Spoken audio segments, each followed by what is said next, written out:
대통령께서 공천 시기에 저에게 활발하게 소통하신 기록도 다 확인해 봤습니다. 어떤 것들인지.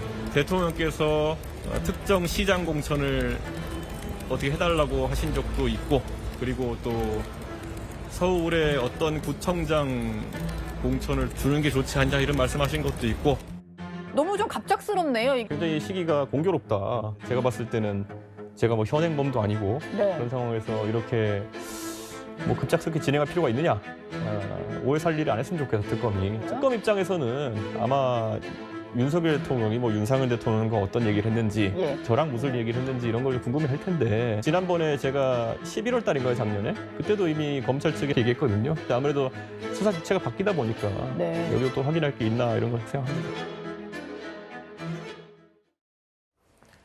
김건희 특검팀이 오늘 오전 이준석 개혁신당 대표의 자택과 사무실에 대한 전격 압수수색에 나섰습니다. 신분이 피의자 신분이라고 하는데요. 명태균 씨 공천 개입 의혹이 제기된 당시에 이준석 대표는 국민의힘 당 대표 입정에 있었습니다. 그만큼 윤석열 전 대통령 소환을 하루 앞두고 공천 개입 의혹 수사에 박차를 가하고 있는 것으로 예상이 됩니다. 관련자에 대한 조사를 통해서 혐의 다지기에 집중하고 있다, 이런 해석이 가능한데요. 그런데 특검은요, 압수수색 영장에 아까 말씀드린 대로 이준석 대표를 피의자로 적시한 것으로 알려지고 있습니다. 자, 이게 사실이라면 앞서 윤상현 의원과 마찬가지로 이준석 대표도 윤 전 대통령 부부의 공범으로 보고 있다, 이렇게 해석이 되는 거 아닌가요? 그렇게 보여집니다. 일단 피의자로서, 참고인이 아닌 피의자로 적시가 돼 있었고요. 영장에는 업무방해 혐의가 이 죄명으로 특정이 돼 있었습니다.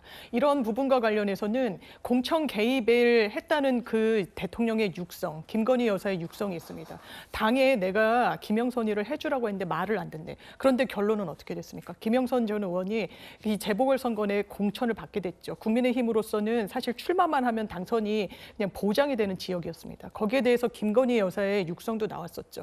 당선인이 다 알아서 하도록 조치해놨으니까 명태균 씨에게 걱정하지 말라라고 이야기를 합니다. 그때 당대표가 누구였습니까? 이준석 당대표였습니다. 당대표의 날인이 찍히지 않으면 공천장은 나가지 않습니다. 네. 이런 흐름과 관련해서 몰랐다면 무능한 거고 알았다면 이 공범 혐의가 짙어지는 부분이 있죠. 이 부분이 공정한 선거관리의 임무를 해했다는 의미에서, 위력과 위계로 해쳤다는 의미에서 업무방해로 범죄 혐의가 특정된 상황입니다.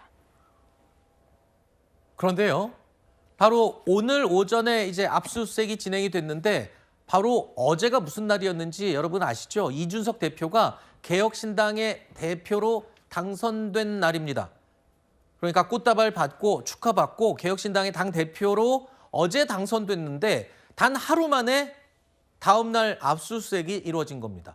그래서 이 시기를 두고도 얘기가 좀 나오고 있는데 이준석 대표는 이 시기가 공교롭다라고 이야기했습니다. 그러면서 오해 살 일은 하지 말라라면서 경고도 하고 나섰어요. 네, 이준석 대표 입장에서는 좀 황당할 겁니다. 왜냐하면 어저께 당대표가 됐고 그동안 그러니까 이준석 대표가 당대표의 경선 과정을 겪으면서 이제 당대표가 되면 개혁신당에 대한 어떤 홍보라든지 또는 자신의 정치적인 어떤 뭐랄까요, 비전이라든지 이런 것들을 홍보하기 위해서 오늘부터 각 언론사에 쭉 일정을 잡고 있었거든요. 그런데 일정을 또 첫 번째 일정이 채널 A였어요. 정치 네. 시그널이었습니다. 근데 정치 시그널에 딱 왔는데 압수수색 소식을 들은 거예요. 그러니까 굉장히 황당했겠죠. 하지만 또 이렇게도 볼 수 있지 않을까 싶습니다. 왜냐하면 지금 김건희 특검은 사실 굉장히 타이트하게 지금 진행되고 있어요. 네. 하루의 일정도 어마어마하고 또 토요일, 일요일도 다 반납했다고 합니다. 네. 그러면 이준석 지금 당대표와 관련돼서 사실 피할 수 없어요. 수사가. 왜냐하면 5월 9일 날의 통화 때문입니다. 네. 5월 9일 날. 즉 5월 9일 날 누구와 통화를 했냐면 명태균 씨와 자정 무렵에 통화를 합니다. 그랬죠. 통화를 하면서 어떤 내용이냐면 지금 김영선. 네. 박영선 박영선. 전 의원의 공천을 위해서 네. 뭐라고 얘기하냐면 지금 김영선. 이곳을 경선하고 있다. 경선으로 갈 것 같다. 이거를 막아야 된다. 그러니까 되돌려야 된다라고 이야기를 합니다. 그러니까 그 다음에 명태균 씨가 아침 몇 시간도 흐르지 않아서 윤석열 당선인과 전화를 하면서 이거를 지금 다시 윤상현 공관위원장한테 얘기해야 된다. 즉 공관위원장한테 이거를 되돌리게끔 하는데 그 바로 이준석 대표가 네. 지금 명태균 씨와 통화를 한 게 결정적으로 드러나 있거든요. 그러니까 당연히 수사는 해야 되는데 다만 이렇게 볼 수 있는 거죠. 수사를 해야 압수수색을 하고 싶었으나 전당대회를 지켜본 다음에 해야 된다. 네. 전당대회 기간 동안 압수수색을 하면 더 큰 문제가 생길 수 있지 않겠습니까? 네. 그러니까 시기적으로 오해를 살 수 있다는 심정은 이해가 가나 네. 특검의 어떤 입장에서는 할 수밖에 없었을 것이다라는 생각이 듭니다. 아까 처음에 말씀하신 김영선 김영선 의원 의원. 공천 예, 의혹이 예, 맞습니다. 자, 지금 이준석 개혁신당 대표의 김영선 의원에 대한 당시 이 공천 개입 의혹, 자 피의자 신분으로 압수수색을 받았고, 뭐 이 대표는 지금 굉장히 자신감을 표하고 있는데 특검 수사가 어떻게 진행될지는 계속 지켜봐야 될 것 같습니다.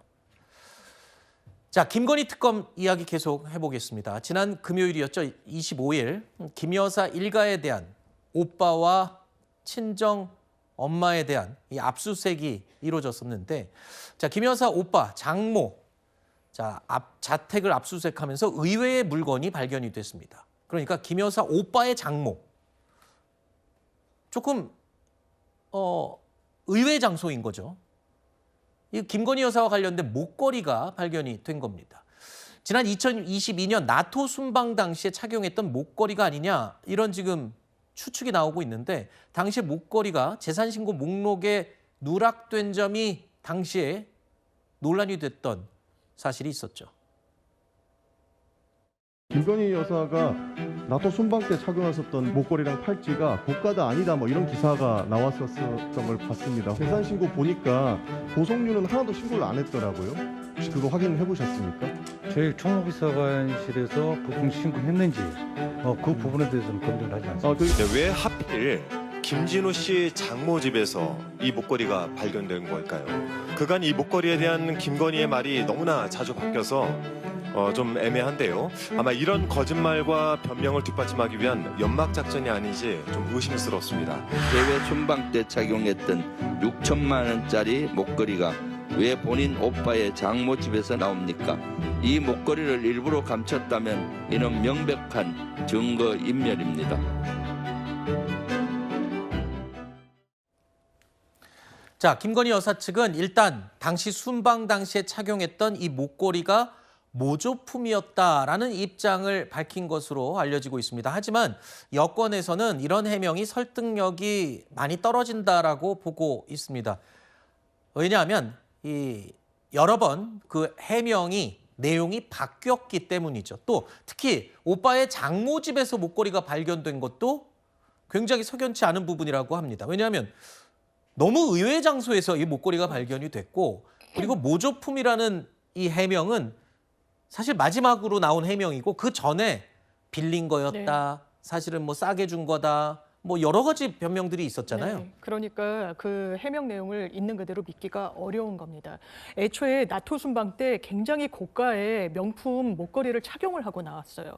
그랬을 때 6천만 원 이상으로 추정이 됐었기 때문에 고위공직자 재산신고에서 보석류는 500만 원이 넘으면 신고가 의무화되어 있습니다. 왜 신고를 하지 않았느냐, 왜 누락됐느냐 했을 때 내게 아니라서 그랬다, 빌린 거라서 그랬다라고 이야기를 했어요. 수사 선상에 오르고 이 수사망이 좁혀오니까 뭐라고 또 말을 바꾸느냐. 이건 사실상 가짜다. 이게 다이아 세팅이 돼 있어서 고가의 목걸이거든요. 그런데 모조품이라는 이야기를 하는 겁니다. 모조품이 왜 본인의 오빠의 그것도 장모 집에 나오겠습니까? 장모 집에 대해서 압수수색 영장이 떨어졌다는 거는요, 누군가 제보를 굉장히 믿을 만한 사실관계로 했다거나 아니면 수사 과정 중에서 이 흐름을 포착을 했다라는 겁니다. 네. 법원에서 그냥 압수수색 영장을 오빠의 장모 집까지 내준다는 거는 범죄의 소명이 됐다라고 판단을 했던 거거든요. 네. 그렇다면 그러면 아마 이게 진품일 거고 본인 거라서 친구에서 누락했기 때문에 숨겨두려고 했다. 이 부분이 논리적으로 간결하고 아마 특검은 이 방식으로 접근을 할 겁니다. 그러면 거짓말을 지어내고 있다. 거짓말을 지어내면 말을 맞춘다고 또 법적으로는 평가를 할 수밖에 없습니다. 그러니까 구속의 어떤 필요성을 스스로 이 항변이 높이고 있다. 이렇게 판단할 수 있어 보입니다. 지금 설명대로라면 진품이어도 당연히 문제가 되는 거고 네. 모조품이어도 문제가 되는 거고 그렇죠. 거짓말했던 거니까요. 그런 상황으로 지금 가고 있는 것 같습니다. 자, 특검 워낙 많은 혐의가 진행되기 때문에 매일매일 새로운 소식들로 가득한 것 같습니다. 계속 지켜보겠습니다.